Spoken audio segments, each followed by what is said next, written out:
Saturday, I randomly looked at the MOT because I knew this MOT on this thing was due, and suddenly discovered that I am literally a week and a half away before the MOT expires. Oh yeah.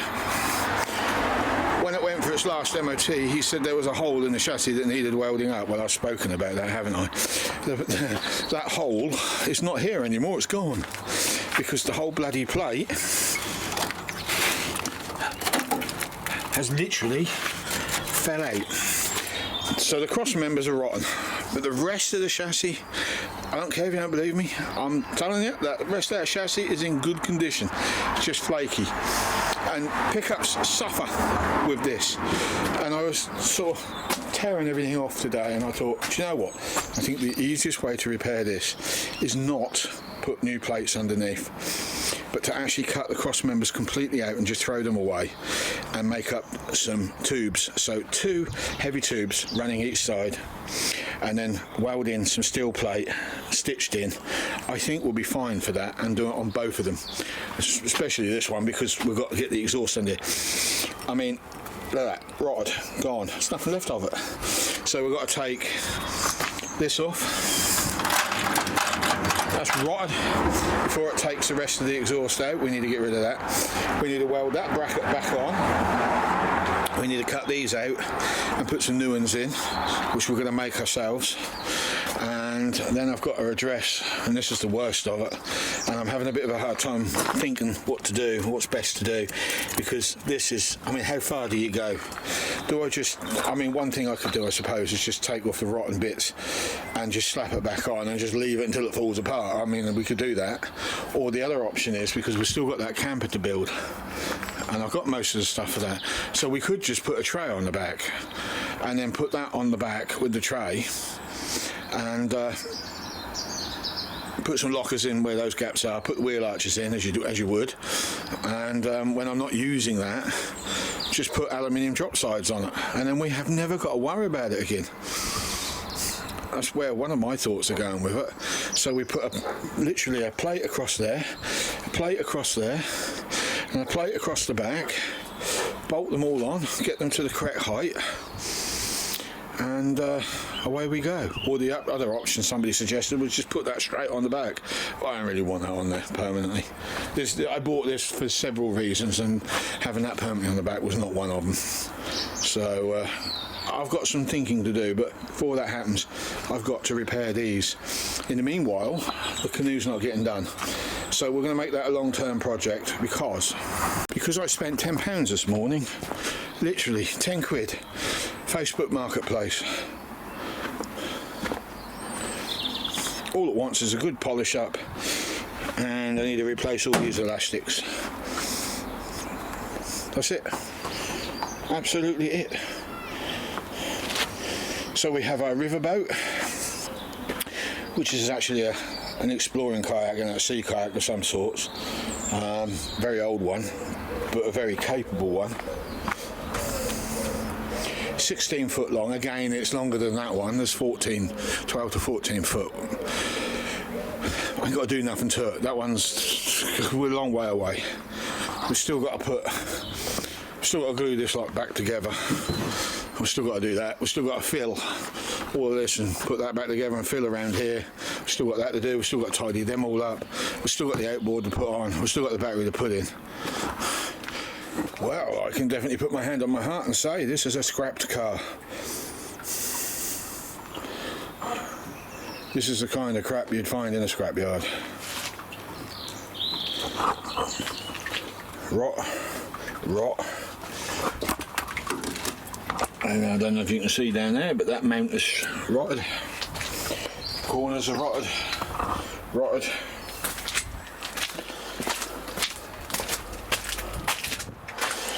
Completely rotted. That one's rotted. And even the bump stop plate is starting to go. Surface rust everywhere. I dare not hit that tank just in case that blows through. The bizarre bit is the side, when I had this parked on the road, because I had it on the road for about a good year and a half, I reckon, This is the side that took the full brunt of cars going past. Salt was spraying, you name it, it was getting it. And this is the side that's the worst. Now whether there's a connection to that or not, I don't know. I mean, the exhaust guard shield rotted out. The chassis pack places there is gone. The mount that side is gone, although the mount on the other side isn't great. It is still complete, but it's a laminated metal. And once I've peeled it all back, I'm probably going to have a paper thin mount, and one big bump is going to be enough to rip that mount in half. So I might as well do both of them if I can get access to them. So really, at the end of the day, what I'm saying is it's the mounts that is going to be the make or break. I've cleaned out as much dirt from inside I can possibly get out. I mean, it was really clogged up with sand, rock hard concretey sand in this area here, and I've managed to get most of that out. There is just a little in there still I can't get to, but I managed to get the lance all the way down in this side, but I couldn't get it in on that side. Something's in the way.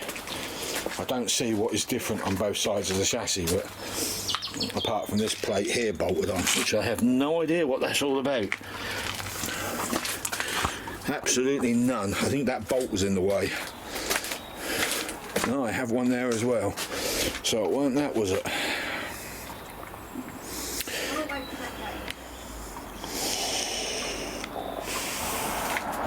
So we're basically going to cut those cross members out completely, and we're going to weld two very substantial tubes in the middle, and then we're going to put a plate on top for the spare wheel holder to go on. And then that chassis rail will have to be cut out, and again a couple of more tubes put in, and I reckon I'll have to go down Suffolk Fasteners and get a shed load of P-clips and pop rivets and P-clips on for the brake lines, because I don't think those are going to be successful in putting back. So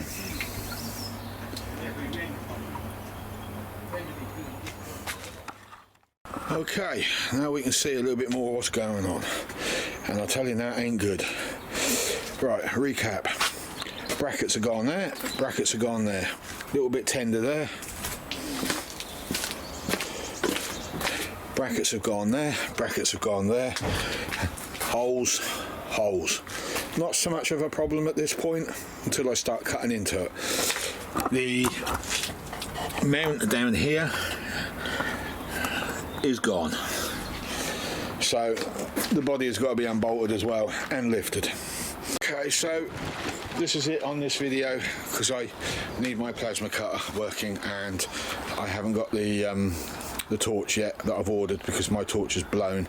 Plus my neighbour needs to move that out of the way for me, which he says he's going to do. If you look, I've marked it up in white. One, where the damage is, and two, where I plan to cut. Unfortunately, this is blown right through here, so this whole plate is going to have to be replaced.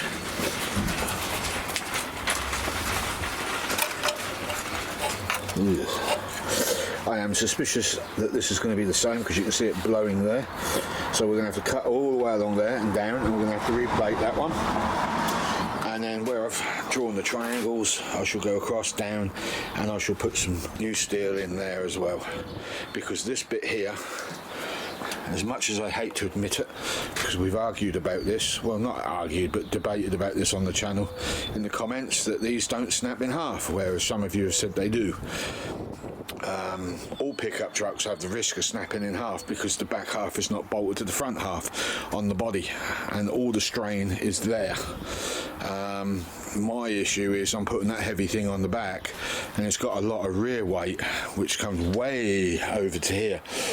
So what I might also do to try and strengthen this up after I've replaced that mount is I might get some metal, a nice big piece, cut a few holes out, weld these holes up, because this is why they die, because mud gets in there, as I've already damn well discovered. And I might put a massive plate over the top, oil, sand it back, oil it up, and then weld a new piece and strengthen both sides up so they are capable of taking that.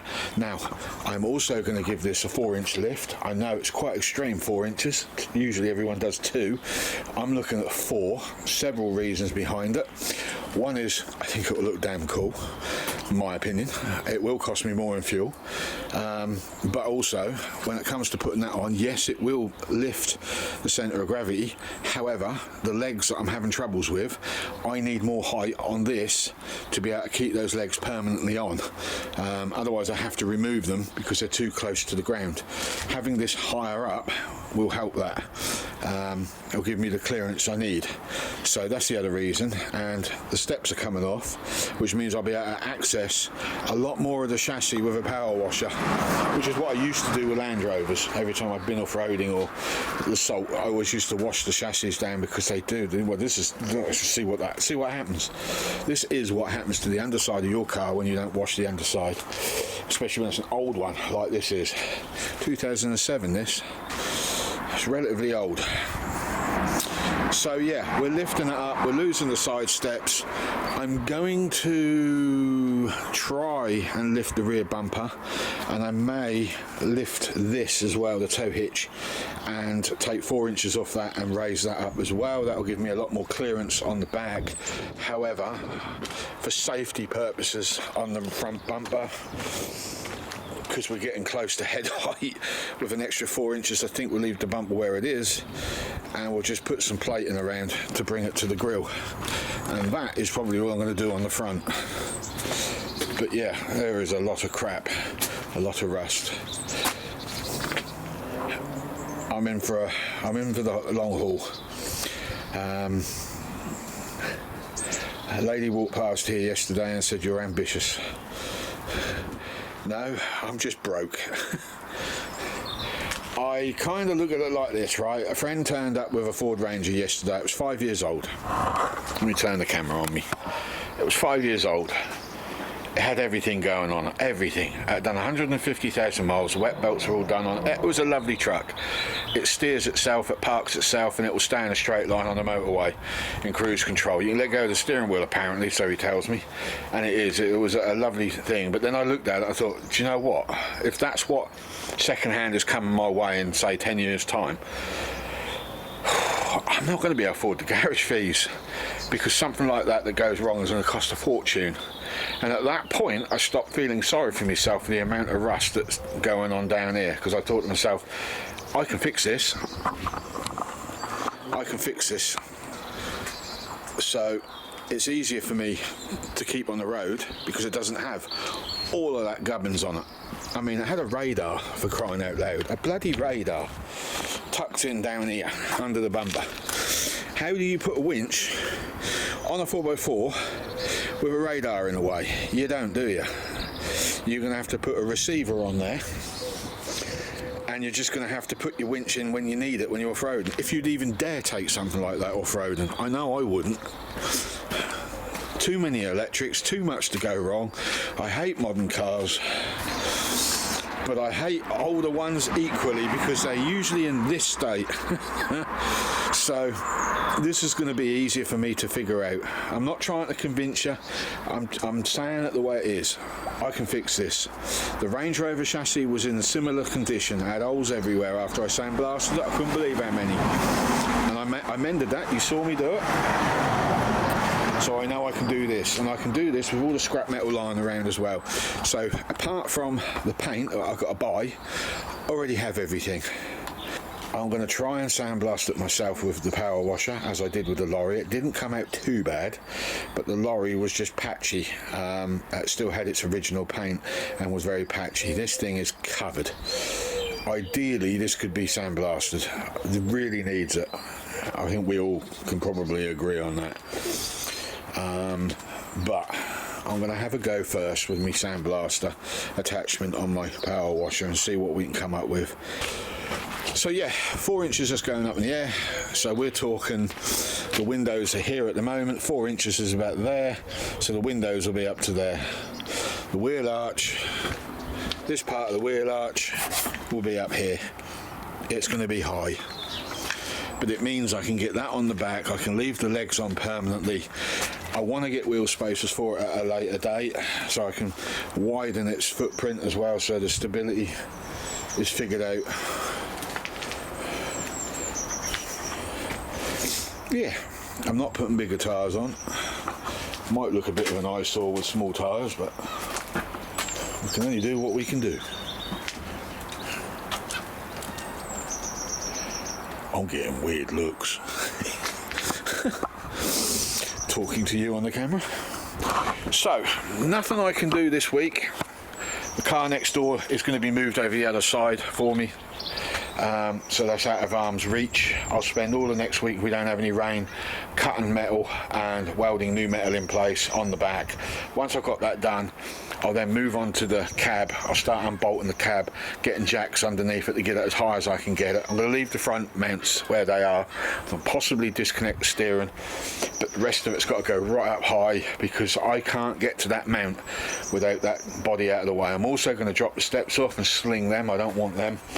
I'm going to look for something else for steps for her anyway. I'm going to need them anyway as well, to be honest with you. So I'm looking at possibly the seals. Oh yeah, I want to talk about that. The seals are rotten as well. Someone's already overplated it. I'm going to plasma cut them out, and I'm going to put a 2x4 in there for steel. I'm going to cut the back of the steel off in places, whack it in, drill a few holes so I can spray oil inside, and that's pretty much what I'm going to do. I'm going to get a very low melting grease. I'm going to boil the grease up, put some engine oil in it as well, get that nice and warm. I'm going to put that in a Silt's gun, stick a hose on the end, plug the end of the hose up with a bolt, drill a few little tiny holes, you know, to get a fan, and I'm just going to blow 150 psi straight through the whole bloody lot, and hopefully we'll line that whole area in oil, and that should keep the rust at bay. Once that dry, once the warmth is over, you know, once the oil is cooled, it should go gloopy and thick with the grease. That's what I'm hoping for, and we may never have to worry about that again, apart from on the outside.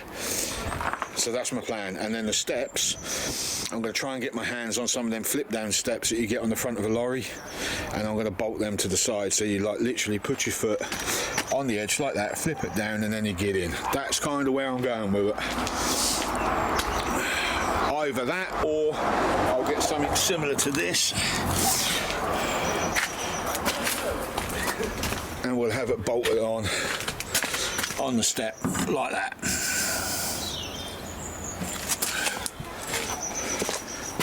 That's a grab handle off a lorry, if you're wondering.